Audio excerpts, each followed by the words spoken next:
Friends, welcome to my YouTube channel. Friend, जैसा कि नरेला को डीडीए एक सब्सिडी के रूप में डेवलप कर रहा है और साथ साथ नरेला को एक एजुकेशनल हब के रूप में भी डेवलप करने का प्रयास यहाँ पे डीडीए का है। कई यूनिवर्सिटीज़ के कैंपस के लिए यहाँ पे लैंड अलॉट हो चुकी है। फ्रेंड्स, नरेला में इंफ्रास्ट्रक्चर तो डेवलप हो रहा है, बट डेवलपमेंट की स्पीड जो है काफ़ी स्लो है। जैसा कि मैंने आपको बताया कि नरेला को एक एजुकेशनल हब के रूप में डेवलप किया जा रहा है, लेकिन साथ साथ यहाँ पे नरेला को एक स्पोर्ट्स हब भी बनाया जा रहा है। तो फ्रेंड्स, यहाँ पे दिल्ली का सबसे बड़ा स्पोर्ट्स हब डेवलप किया जाएगा।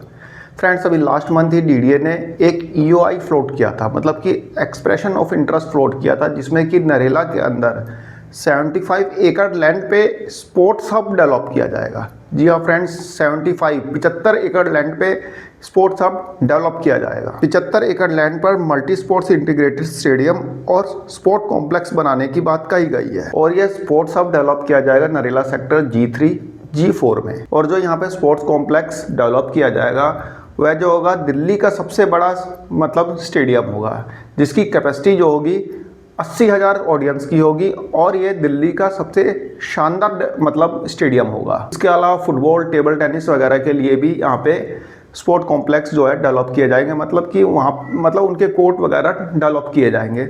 ऐसा नहीं है कि सिर्फ क्रिकेट और फुटबॉल का ही स्टेडियम होगा, यहाँ पे हर टाइप के खेल के लिए डीडीए डेवलपमेंट करेगा। फ्रेंड्स, आप देखेंगे डीडीए के द्वारा मल्टी स्पोर्ट स्टेडियम के लिए एक ईओआई यहाँ पे फ्लोट किया गया था, request for proposal for auction of license rights for a DDA land parcel located at Narela, New Delhi for development and operations of a multi sports integrated stadium and sport complexes. इसमें आपको मैं दिखाता हूँ, थोड़ा सा देख लीजिए और आपको बताऊंगा कि इसमें कौन कौन सी कंपनी आई थी जो प्री बिड मीटिंग हुई थी। तो बड़ी बड़ी कंपनियों ने यहाँ पे पार्टिसिपेट किया था। मैं आपको सभी कंपनियों के नाम बताऊंगा, थोड़ा सा इसमें देख लीजिए कुछ इंपॉर्टेंट पॉइंट्स जो हैं। देखिए,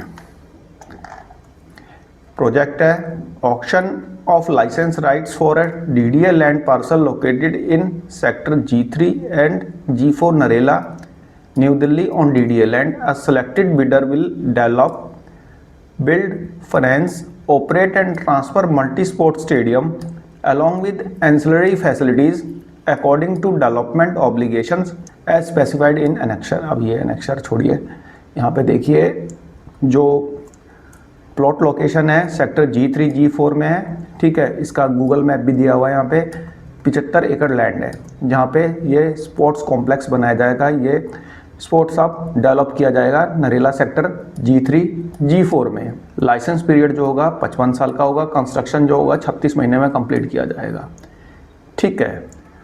और इसमें खास क्या है, अपफ्रंट फीस जो है 19 करोड़ 41 लाख, ये छोड़िए। और इसमें एक चीज़ और दिखानी थी आपको,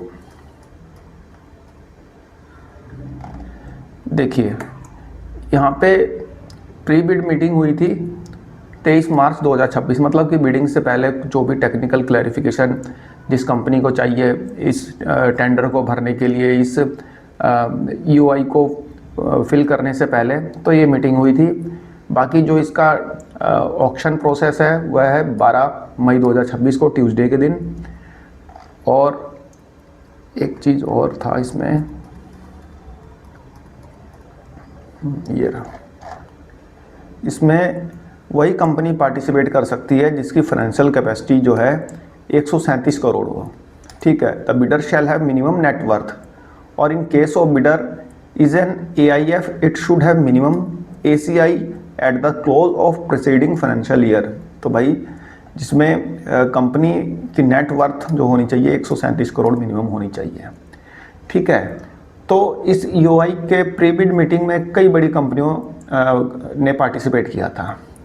इंफ्रास्ट्रक्चर और रियल एस्टेट जो जाइंट कंपनियां हैं, जो बड़ी कंपनियां हैं, उनमें से GMR इंफ्रास्ट्रक्चर जो कि दिल्ली एयरपोर्ट का मैनेजमेंट भी करती है, तो ये कंपनी भी इसमें शामिल थी। इसके अलावा M3M, KW ग्रुप, OMAX और एल्डिको ग्रुप शामिल थे, ठीक है, जो कि इंफ्रास्ट्रक्चर और रियल एस्टेट कंपनियां हैं, बड़ी बड़ी कंपनियां हैं। इसके अलावा स्पोर्ट्स स्पेशलाइज्ड इंस्टीट्यूशन की बात करें तो यहाँ पे Transstadia, GMR sports, great sports tech infra और जिंदल रियलिटी इस प्री बिड मीटिंग में शामिल हुए थे। कंसल्टेंसी फर्म की बात करें तो निर्माण कंसल्टेंट प्राइवेट लिमिटेड इस मीटिंग में शामिल थे। अब कंपनियों की ये जो सक्रियता है, इसमें बड़ी बड़ी कंपनियां जैसे कि पार्टिसिपेट कर रही है, तो यही दिखाता है कि प्राइवेट सेक्टर नरेला को दिल्ली के अगले बड़े डेस्टिनेशन के रूप में देख रहा है। मतलब यहाँ पे उनको स्कोप नज़र आ रहा है। सभी प्रोजेक्ट तो ठीक है, बट यहाँ पे अभी कनेक्टिविटी का प्रॉब्लम है। यहाँ पे जब तक मेट्रो वगैरह स्टार्ट नहीं होती, मेट्रो वगैरह कंस्ट्रक्शन एटलीस्ट स्टार्ट कर देना चाहिए गवर्नमेंट को। अब काफ़ी टाइम हो गया, ये प्रोजेक्ट भी पास किए हुए मेट्रो का, लेकिन यहाँ पे अभी फ़िलहाल कोई मेट्रो को कंस्ट्रक्शन से रिलेटेड मेट्रो के अभी कोई टेंडर वगैरह नहीं निकला है। इन्होंने पीछे एक डिपो स्टेशन बनाने का टेंडर निकाला था, मैंने आपको बताया भी था। तो नरेला को ये लोग काफ़ी डेवलप करने की कोशिश तो कर रहे हैं। डीडीए और दिल्ली सरकार भी अब तो खैर शामिल है यहाँ पे। पहले तो खाली डीडीए ही था, अब दिल्ली सरकार, सेंट्रल गवर्नमेंट सभी मिलके नरेला को एक सब्सिडी के रूप में डेवलप कर रहे हैं, एक एजुकेशनल हब के रूप में डेवलप कर रहे हैं, एक स्पोर्ट्स कॉम्प्लेक्स के रूप में, मतलब स्पोर्ट्स हब के रूप में डेवलप कर रहे हैं। अब कितना डेवलप कर पाते हैं तो खैर आने वाला टाइम ही बताएगा। अभी तो कोशिश में तो लगे हुए हैं, बट डेवलपमेंट का प्रोसेस जो है ना काफ़ी स्लो है।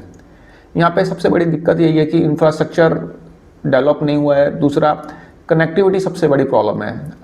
आप डीटीसी बस से जा तो सकते हैं, लेकिन दिक्कत होती है, ठीक है।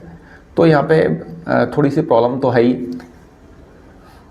और यही कारण है कि यहाँ पे जो HIG और MIG फ्लैट्स जितने जल्दी सेल हो जाने चाहिए थे, उतनी जल्दी होते नहीं है, टाइम लगता है, धीरे धीरे टाइम लग रहा है मतलब सेल होने में। वही ये फ्लैट्स जो अभी निकले हुए हैं आपके नरेला के MIG, HIG, यदि ये द्वारका में होते और डबल कॉस्ट में भी होते ना, तो एक भी नहीं बचते, कब के सेल हो गए होते। तो थोड़ा सा मतलब प्रॉब्लम तो है, लेकिन धीरे धीरे इसमें सुधार हो रहा है।